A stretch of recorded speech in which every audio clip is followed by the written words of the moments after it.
Hey everybody, welcome to another episode of the OIG Roundtable. Looks like again we're at an OIG coffee table because Wade is he's flat out, he's like a quitter. He's not he's got to clone himself because when he has these conflicting meetings and doesn't make it, we pretend that we miss him. So uh it's all right. And by the way, I am obviously still here. I did not quit and go to the rodeo. I pictured you as a rodeo clown, though, with the Yeah, bandana sticking out of the back yeah, pocket, yeah. popping out Clown. of a barrel, getting the Clown, bull's not attention. necessarily clown, not necessarily rodeo. So yeah, that was great. Went to my first rodeo. That was interesting. Um, Not for me, but the rodeo was fun. I mean, when I say not for me, I mean me being a rodeo cowboy or whatever you're supposed to be called, but it was enjoyable. So all right, whatever. We'll persevere without Wade. Wade, I'd like to say we missed you, but out of sight, out of mind. Some say absence makes the heart grow fonder, but not really, not really. So Wait, who? yeah, Wade, exactly. Wade who? So, so we want to talk today about I really wanted to get back to talking about SIU operations and things of that sort, but then, you know, you get an article, a news press release, and it's got information on it that makes you say, I really am so disgusted, I want to talk about it. And so there was a press release out last week about a provider, doc that owned a sleep center, probably pulmonologist by training, and he was providing CPAP machines to his patients that purportedly needed them. We don't know. I would guess there's probably some question about whether they were needed or not, but the CPAPs that he was providing to his patients and then billing insurance for, including Medicare, Medicaid, were CPAPs that had been the subject of a recall by the manufacturer through the FDA due to a number of issues involving foam that is injected into the CPAP mask. And that foam had some issues that caused it to break down. And so people had the potential of ingesting through inhalation of the foam. And the foam itself apparently may have had some carcinogens that were cancer causing. So unbelievable. So there was a recall, and what the provider was doing was he was getting recalled CPAP machines. They don't tell you how he was getting them. I am going to speculate that they were being purchased through third-party sellers, some of the sites, the bidding sites like eBay and things of that sort, where you see a lot of that stuff go up on eBay. People have them, they don't need them anymore. And what this guy was doing was he was purchasing them. And then with his family at night, they were dismantling the CPAPs, removing the parts that were the subject of the recall, putting them back together, and then providing them to his patients and then billing insurance for them. So you've got a couple of issues there, right? You've got a product that's been the subject of a recall, which means it is no longer marketable for sale, is no longer allowed to be put out into the economy. And you've got, and they certainly aren't reimbursable at that point because it's no longer a product available to the market. So it is no longer equivalent to any other product on the market. It's been recalled. And so you've got the fraud piece of that. And then you have obviously the public harm issue, the patient harm issue that's out there. It's just amazing. And, Matt, we were talking before I hit the record button on this. We were talking about the doctor, Fareed Fata out of Detroit, the famous doctor who was doing chemotherapy treatments on patients that did not have cancer. And for those who have unfortunately been the benefactor of having chemo, that's terrible. And one of the side effects of chemotherapy could actually be cancer, other cancers. So obviously, when you've got a provider rendering services that are not medically necessary, when you've got people getting devices that are the subject of a recall, the patient harm factor is there. And while the Fareed Fatata case is not the same as this, there's a patient harm issue that's out there. And so, the thing, Matt, that when you read these press releases, the very first thing, from the SIU perspective is we want to get in there and try to find the ways to protect the members of the plans that we are doing the SIU work for, because the SIU work isn't always about fraud, waste, abuse. It's also about patient patient harm and patient protection. But this is a unique one because unless you have certain authorities, for example, I worked on some cases involving what they call carouseling of diabetic testing supplies, where people get the supplies. The supplies are proprietary to the blood testing devices, the glucose testing machines. And then what winds up happening is someone gets a new machine and the strips are no longer usable. They may have boxes and boxes of them. And then they go and they sell them on eBay. People probably have seen the lawn signs, I buy diabetic strips, right? Similar. And the problem is that it's very hard to track those into, when they get into the economy. And, so that case that I worked, we had, obviously I was still at the OIG, we had subpoena authority. We were able to track down to the people who sold the product to my bad guys through the eBay stuff. But this, from the SIU perspective, it's a challenge because billing data, right, doesn't reflect manufacturer, serial number, make, and model. You could obviously, through the investigative process with the provider, you can get that information, right? So those that do DME investigations, that one of the standard things that you get in a DME investigation is you get copies of the bill of sale, right? Which shows you what that price was that they paid for, make sure the markups are within the statutory requirements. You also get serial numbers, make, model, all of that stuff. Here, from the SIU perspective, unless you know that this guy is selling this product, you're going to have a little bit of a time. But so data becomes a challenge here. And I know we always talk about data gives you a lot of information, but this is one of those where data doesn't help you. But let's talk a little about what are some things that investigators might be able to do. Yeah, when I was with the UPIC, we actually set up bots on some of the local, we had a set jurisdiction. We set it up on local periodicals and gray market websites and things like that advertise these types of things for sale. And we would get hits and do like you did with the, I sell, please sell me your diabetic test strips. We were finding similar types of things for other types of DME equipment, drugs, pharmaceuticals, and we were chasing those things. But it took a long time and took a lot of effort to set up those bots and machine learning. We're, adding to them, refining them. It took several months before we started getting some hits on that. And then we worked with the IG on how to resolve them, because at that point, once they were in the marketplace, we really couldn't follow it because it wasn't going to a provider. It was going to like a wholesaler and things like that. We couldn't really track it. So, we were able to dig up some leads, but really couldn't take it any further. And I just wanted to read something from this press release.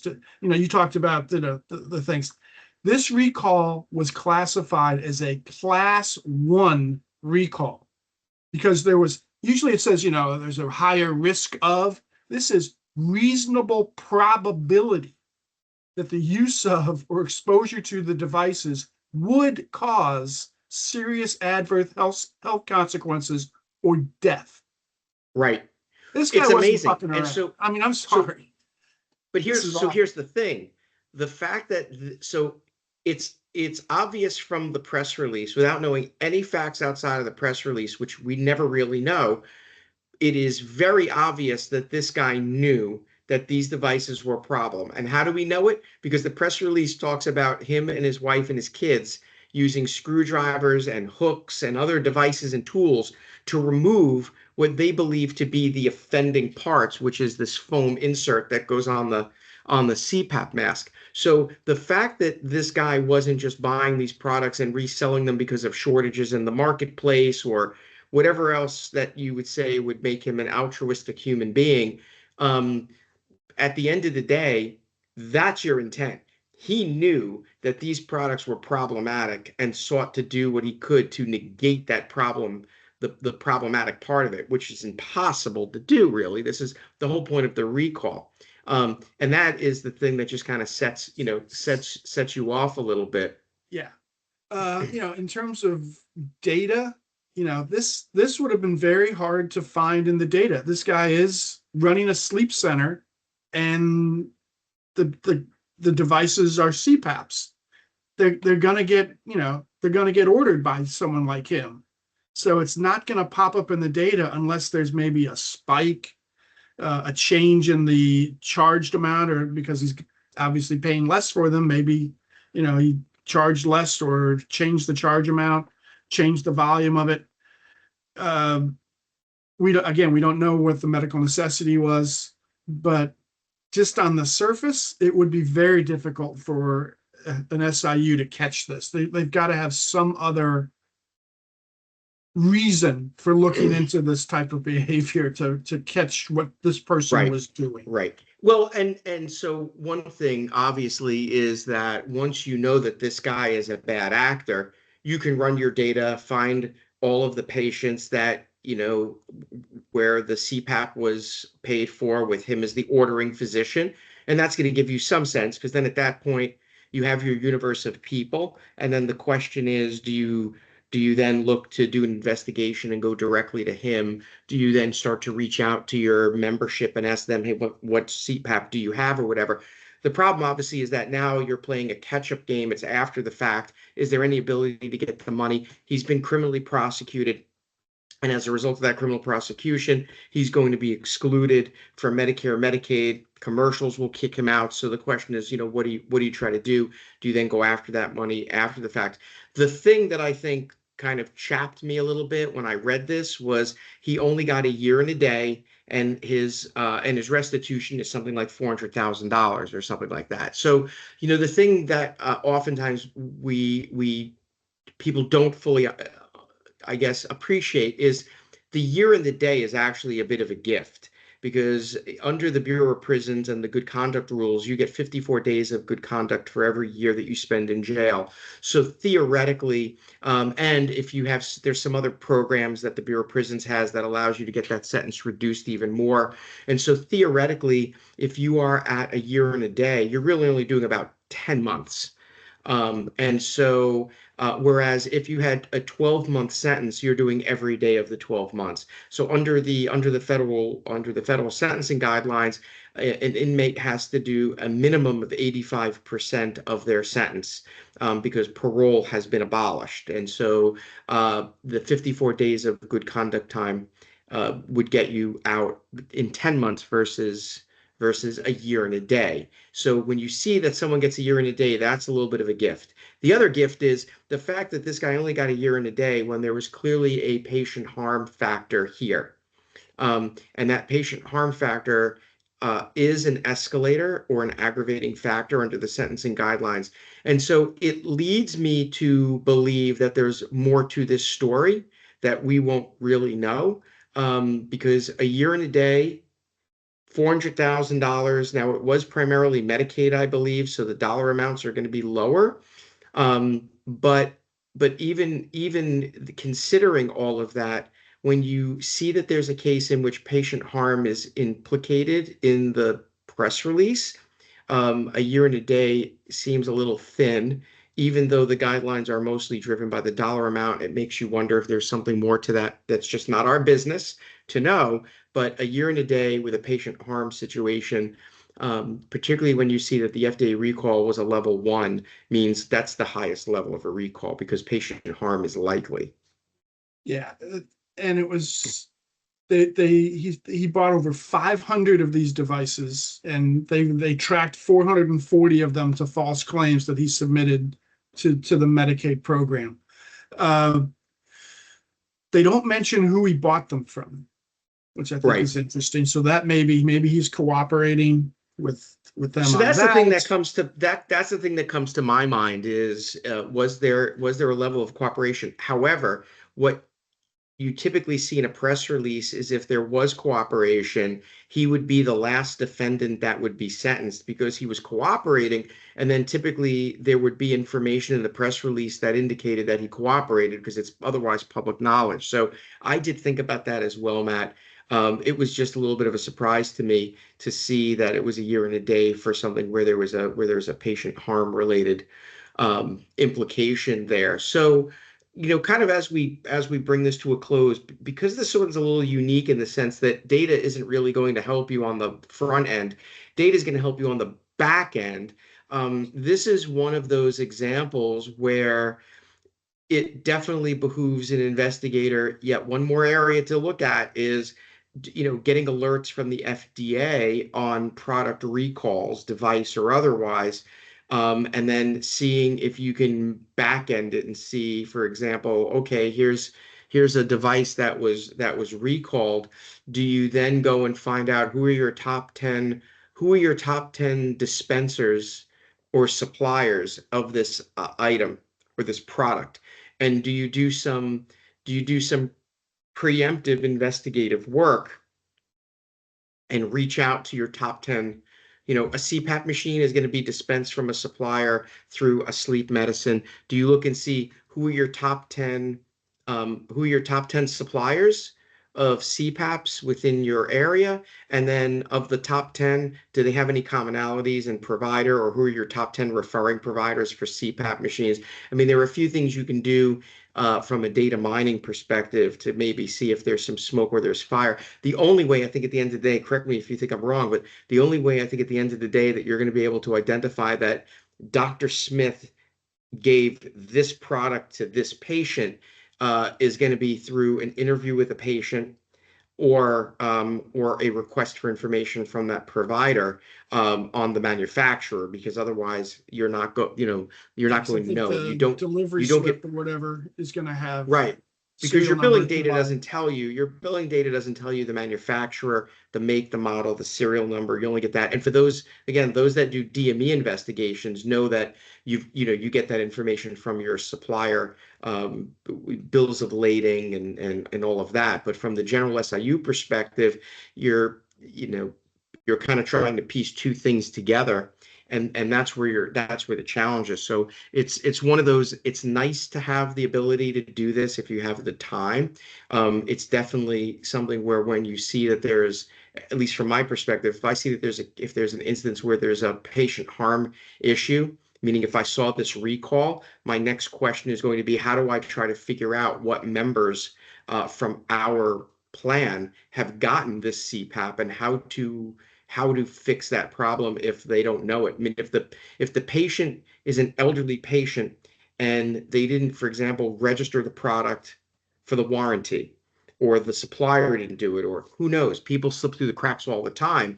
But part of it is, how do you know that? It's a little bit like when we've talked about the diabetic testing supply cases, and the diabetic test strips are carouseled through the eBays of the world and stuff. At the end of the day, if there's a recall on those strips, and there have been numerous recalls on diabetic testing strips, if there has been a recall for the strips, how does the end user who's purchased them through a third or fourth party reseller know?